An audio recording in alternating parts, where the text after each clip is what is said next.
Joshua chapter 1, we're going to do a little bit of reading. I'm going to read verses 1 through 9.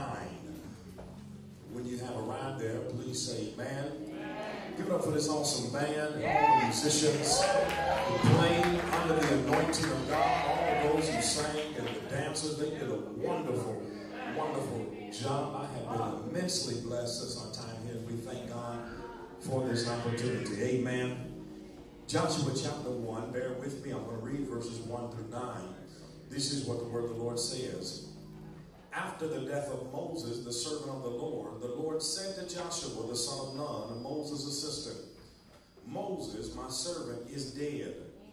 Therefore, arise, go over this Jordan, you and all this people, into the land that I'm giving to them, to the people of Israel. Every place that the sole of your foot will tread upon, I have given to you, just as I promised to Moses. All right. From the wilderness of this Lebanon, as far as the great river Euphrates, all the land of the Hittites to the great sea, toward the going down of the sun, shall be your territory. No man shall be able to stand before you all the days of your life. Just as I was with Moses, so I will be with you. I will not leave you or forsake you. Be strong and courageous, for you shall cause this people to inherit the land that I swore to their fathers to give them. Only be strong and very courageous, being careful to do according to all the law that Moses my servant commanded you. Do not turn from it to the right hand or to the left, that you may have good success wherever you go.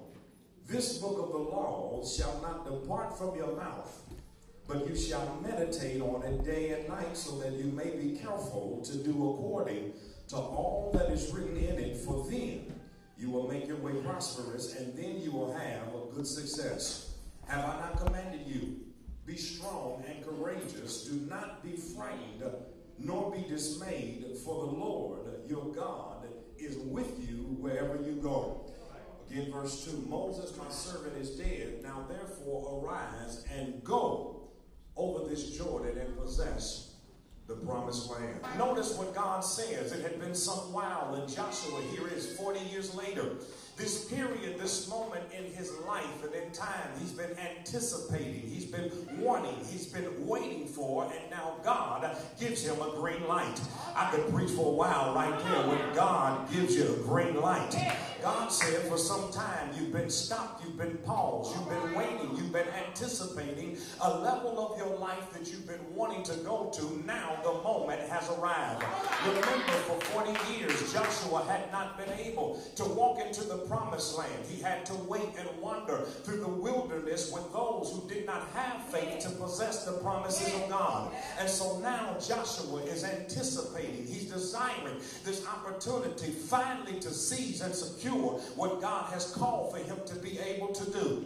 He had not been able to obtain it because those who were with him before had allowed their obstacles to obstruct their view of the opportunity. That's what God says. He says, Joshua, you got to see it, watch this, but then you got to say it. Ooh. Watch what God said. I don't just want it in your head. I want it in your heart. I don't just want you to visualize it. I want you to vocalize it.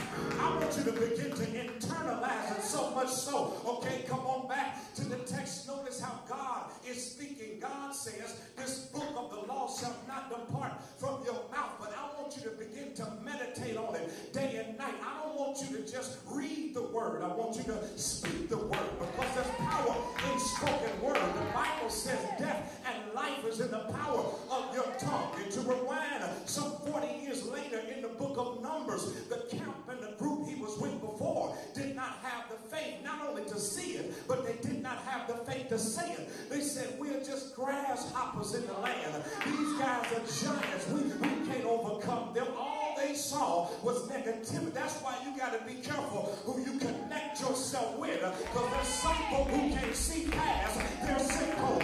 There's some people who can't see past where they are. You need to surround yourself with some people who got some vision and who will vocalize the promises of God. Amen. I want you to say it. I want it to get so much in your mouth and in your spirit. I want you to walk around and say, I'm blessed. Even when you're sick, I want you to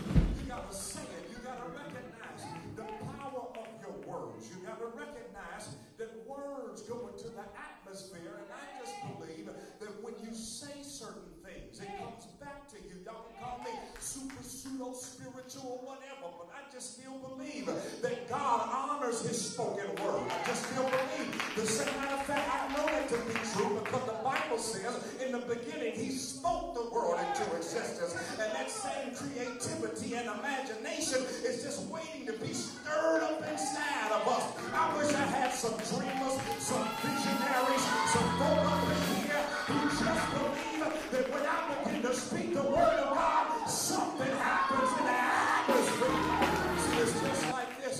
The Bible says there's power on your mouth. There's power on your tongue. And what happens is like when you send an echo, when you put the words out into the atmosphere. An echo is a phenomenon. I don't know if you've ever been in an environment where you spoke something and heard it come back to you like an echo. An echo is a projection of what you say, bouncing off of things around you, and it comes back in the same form that you put it out there. That's why you got to be careful what you put out into the atmosphere, because just like an echo, it'll come back to you. And if you say I'm broke, guess what? It's going to come back to you that you broke. If you say I'm broke down, that's just how it's going to come. If you say I'll never get nobody, guess what? You putting it out there for you not to get anybody. So don't be surprised when it just reverberates and vibrates and comes back to you the same way you put it out there. But I just believe something phenomenal takes place when we speak out into the atmosphere and say the word of God, that it bounces back to us and gives us more value. Faith comes by hearing, and hearing by the word of God. So the more I hear the word, the more deposits are made. So when opposition comes against me, withdraw. I just believe the opposite. I just believe God is not doing me yet. He said, I want you to see it. I want you to say it.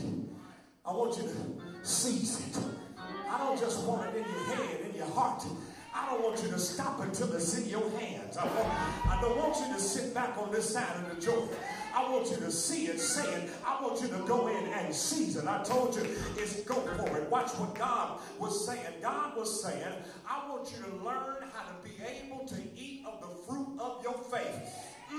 Watch what he did in the book of Numbers. They came back with fruit, but they were not able to walk and experience the fruit of their faith. See, God wants to raise up some people who are poster child. He wants to make you a poster child to say, taste and see that the Lord is. He's looking to elevate some folk who got faith in him, who will advertise and say, look what you get when you trust in the Lord. You're going to secure and obtain and see what I have. You're going to have to be willing to work hard for it. I wonder, do I have any go-getters up in here?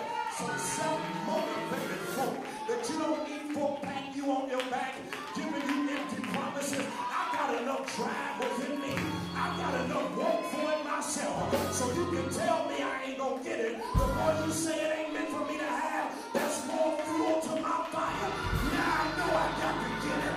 Now I know I got to grab it. Because the more you say I can't, it's going to push me to get it.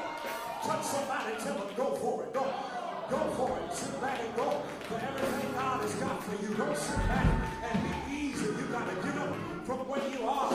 Grab your neighbor by the hand and tell him, neighbor, I need you to cover me. I need you to cover me because I'm going in. But I wonder, is there anybody in this house that's made up in their mind? I'm going in to get what God has got for me. Because I just believe I hadn't seen, ear had not heard, neither has it entered into the heart of man. But the Lord has shown me some stuff. But the Lord has told me some stuff. But the Lord has revealed some stuff to me. And I made up in my mind that I'm going in this thing. Be not dismayed, whatever the time, because God will take care of you. Have I got a witness in here? I dare you to grab your neighbor by the hand and tell them, neighbor, I made up in my mind to keep on pushing, to keep on striving.